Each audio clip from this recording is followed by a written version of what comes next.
Good afternoon, everyone. Palagay ko dapat EdTalk, hindi TED Talk. But anyway, ako po si Ed Jimenez, Tubong Sorsogon. I've been with the EDC for 34 long years at sa ngayon, akong head ng Corporate Relations Department. So, I never thought that I would be speaking in front of you today. 3 years ago, on this very same day, I was sidelined to my deathbed reading from the effect of the virus, COVID-19. So I almost died. I was hooked on oxygen support for at least 50 long days. And ginawa na lahat sa akin. Tinusok na lahat ng mga bagay-bagay dito sa katawan ko. But I'm here para siguro magsalita pa sa inyo. Binigyan pa ako ng mission ng kahit konting panahon pa. So thank you for indulging me here. So let me ask you a question. Where were you in 1990? Nasaan kayo noong 1990? Oh, tumatawa kayo. So maybe a quick scan of this room would tell me that most of you were not yet born then. Di pa kayo buhay, So maybe yung parents mo nagdi-date pa noon at wala pa kayo sa mga plano nila. Kawawa naman kayo. So, April 2, 1990 was my day one in the Energy Development Corporation. I started as secretary. The company that I still represent until this very day. Hindi ko love yung company ko. I have to clarify though that I did not start working when I was 10 years old. I look young siguro dahil tina lang po yan. Tinina po ni Mrs. na nandyan sa likod. More than my first day of school, more than my first day in the EDC in 1990, it was also the year when the Intergovernmental Panel on Climate Change, or the IPCC, released its first climate report. Nakita na nila. They saw the signs of a deteriorating planet, but no one seemed to listen. It was also during this period when most of the terms related to sustainability came into existence. What with the creation of the International Institute for Sustainable Development and the release of Global Reporting Initiative, the world's first framework for environment, social, and governance reporting. Sustainability, derived from the Latin word sustenir, meaning to maintain the current state of the environment or the society or the status quo to hopefully get a livable planet for future generations. In 1994, famed British management and sustainable guru John Ingleton termed triple bottom line to examine the company's impacts beyond their profits by measuring their financial, social, and environmental performance over time. This practice seemed to be perfect then, but this was 30 years ago, when our forests were still lush and the rivers were not yet dying. Ito yung mga panahon na yung mga balyena hindi pa nakakakain ng plastic sa ating mga karagatan at siguro wala pa tayong fish kill. But today's extreme heat dito sa atin sa Sorsogon, maabot tayo ng 48 degrees, di ba? Mainit na talaga sa ating kapaligiran.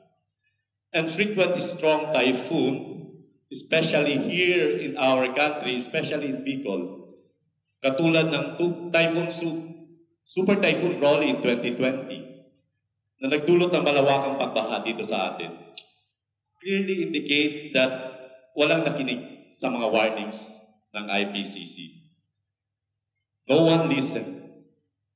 Our generation, maybe yung mga parents nyo didn't. For this reason, sustaining the path to where we are right now by doing less harm is no longer enough. If we want a livable planet, that is. We need to let our planet heal. We need to do more good. We need to regenerate. Sa araw na ito, hayaan yung ikwento ko sa inyo kung paano sa amin sa Lopez Group at sa EDC, pinahahalagahan yung salitang regeneration. Meron ba dito may pangalang Yoli? Yoli, kung meron man, hindi po namin inclined na pag-usapan ka, but hindi ikaw tinutukoy ng kwento rito, pero yung susunod na mga slides tungkol ito sa pangalang Yolanda. Who among you here remembers Yolanda? The strongest typhoon to ever hit our country. We in EDC certainly do. And we will never forget. Yolanda, which hit the Philippines in November 2013, was among the most devastating typhoon in our country in terms of the total value of damages, amounting to 95.48 million pesos. Alam ko to dahil andun ako. 2 days before that happened, I was in Tacloban. And a week after, muli ako doon.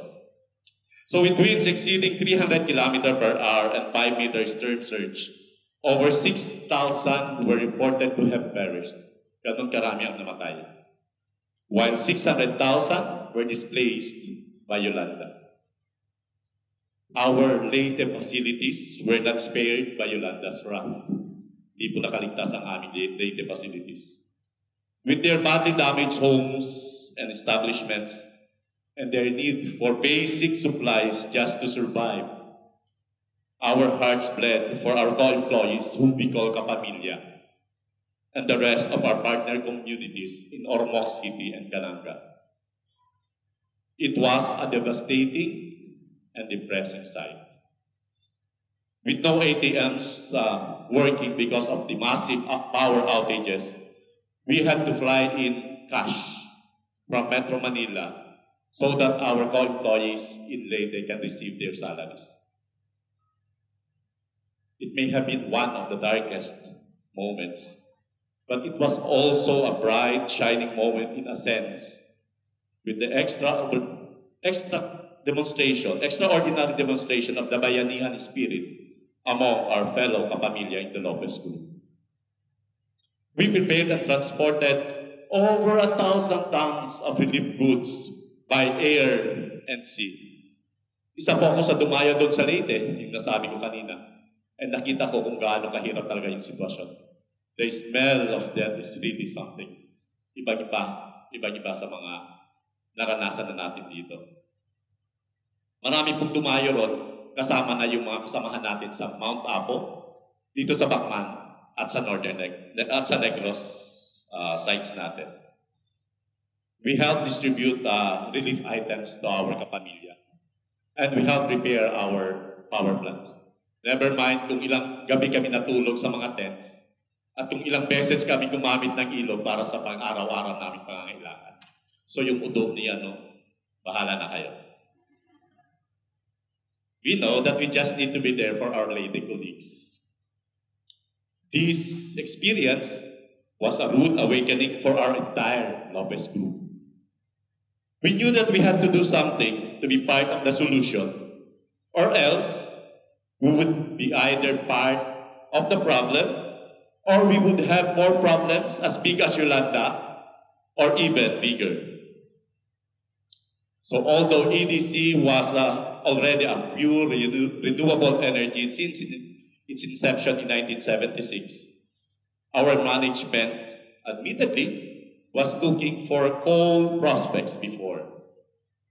But with this realization from Yolanda experience, our chairman Federico Lopez declared in 2016, on behalf of the Lopez Group of companies, that we would never invest in coal. This triggered a series of paradigm shifts for our group as we chose to focus only on clean energy. To elevate this commitment, our group released its revitalized mission to forge collaborative pathways for a decarbonized and regenerative future in 2020. This was right after the pandemic. This was at the height of the pandemic. This was also done after realizing that sustainability was no longer enough. Why? Because we use this and what we call the triple bottom line, or TBL as a profit and loss system instead of a way to manage our actual impacts on the environment and the society. But what does generation really mean? Is it just another buzzword or synonym to sustainability that will only serve as an accounting framework? Let me describe to you what regeneration means by telling you what it is not. First, being regenerative is not about philanthropy. It's not just about having all heart. While we practice sincere pampamilyang malasakit, not only for our co-employees and for our partner communities, we need to keep an eye out for the business. We are not here simply to give money away, to do feel-good charity act that in the end will have zero impact. We are here to create shared value in addition to shareholder value. A logical question that you may want to ask is this: what is our priority? Ano ba yung priority natin? Is being regenerative about purpose or profit? The answer is both. Creating shared value tells us that there is a way to earn while helping to solve the problems of our planet and of our society at the same time. Kaya naman siyang solusyonan sa parehong panahon at parehong oras. Pangalawa, second, being regenerative is not about PR. A company knows itself, its purpose, and the results it seeks. Company A will do so much for the country and then come up with a full-page ads in the newspaper to scream about it. On the other hand, Company B will do a lot for the country, but on purpose refuse to talk about it openly, unless asked. EDC, whether my colleagues here, my corporate communication teams, our corporate communication teams like Sitorna, belongs to the model of Company B. There is a big difference in doing something primarily for political gain or for PR and doing something that is fundamentally aligned to the business without PR in mind, but allowing some PR when it happens. Being regenerative is not a beauty contest. Our chairman, Piqui Lopez, always reminds us that if we find ourselves alone at the finish line, then we will have failed to fulfill our mission. Regeneration can only be achieved if we decarbonize the country. And the ultimate goal is to go net zero. Something that can only be achieved through pace and scale by encouraging as many individuals and organizations like TED to join us in our journey. Therefore, regeneration is a race wherein we all need to reach the finish line as we work to limit our global temperature increase to well below 2 degrees centigrade. Hence, our 100% renewable portfolio puts us at the heart of the Lopez Group's mission, with geothermal in front and center. So in case na-miss you yung lesson because you were absent then, or baka nagmamay-go out kayo, geothermal is the holy grail among RE technologies because it is the only one that can provide a reliable source or base load of 24/7 clean power. It does not rely on the sun or wait for windy season. It is what we call GEO 24/7. The beauty of harnessing from GEO 24/7 is that it needs lush forests to recharge its reservoir, which we do through our Binhi restoration program.